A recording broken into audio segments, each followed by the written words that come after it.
বছর ঘুরলে রাজ্যের বিধানসভা নির্বাচন।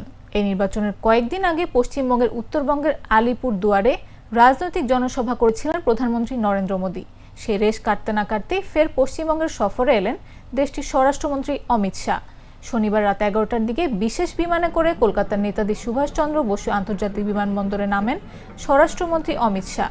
স্বরাষ্ট্রমন্ত্রীকে স্বাগত জানাতে আগে থেকে বিমানবন্দরে উপস্থিত ছিলেন রাজ্য বিজেপির সভাপতি সুকান্ত মজুমদার, বিরোধী দলনেতা শুভেন্দু অধিকারী সহ বিজেপির একাধিক নেতা। বৃষ্টিতে ভিজে বিজেপির কর্মী সমর্থকরা স্বরাষ্ট্রমন্ত্রী অমিত শাহকে বিমানবন্দরে স্বাগত জানাতে উপস্থিত ছিলেন। বিমানবন্দর থেকে অমিত শাহর কনভয় ঢোকে বাইপাসের একটি 5 তারকা হোটেলে। সেখানে রাজ্য বিজেপির বিশেষ কয়েকজনকে নিয়ে ঘরোয়া বৈঠক করবেন তিনি। পশ্চিমবঙ্গে 2 দিনের সফরে এসেছেন স্বরাষ্ট্রমন্ত্রী অমিত শাহ। রোববার দিনভর তার একাধিক কর্মসূচি রয়েছে। নেতাজি ইন্ডোর স্টেডিয়ামে দলীয় কর্মীদের সঙ্গে সাংগঠনিক সভা করবেন তিনি।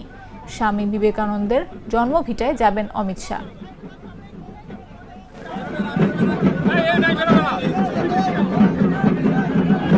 অনেকের উৎসাহ দেখতে পাচ্ছেন সবাই। অপারেশন সিঁদুরের পর একদিকে প্রধানমন্ত্রী উত্তরবঙ্গে, দক্ষিণবঙ্গে অমিত শাহজি, একদিনের তফাতে। মানে ভারতবাসী হিসাবে, একজন ভারতীয় হিসাবে গর্ববোধ করছি, ভারতীয় হিসাবে গর্ববোধ করছি।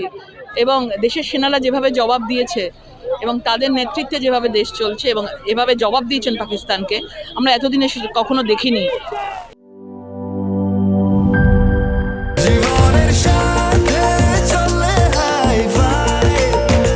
স্বাস্থ্যকর অল টাইম ফ্যামিলি কেক, সব সময় অল টাইম হেলদি লাইফ।